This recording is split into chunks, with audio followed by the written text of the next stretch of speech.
Kinatigan naman ng Malacanang ang maagang pag-aanunsyo ng no-fly zone o kanselasyon ng biyahe ng mga eroplano kasabay po ng APEC Summit sa darating na buwan ng Nobyembre. Ayon kay PCOO Secretary Sonny Coloma, bibigyan ng tamang abiso ang mga mamamayan hinggil dito.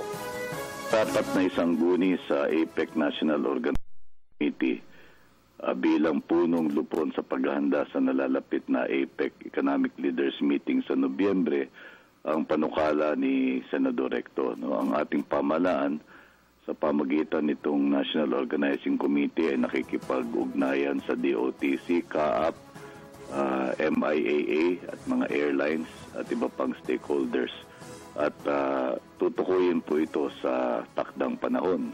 Katulad ng gisinagawa nung pagdalaw ni Pope Francis noong Enero, gagawin po ang mga kinaukulang advisory sa in advance, at meron bibigyan po natin ng proper notification ng ating mga mamamayan hinggil dito.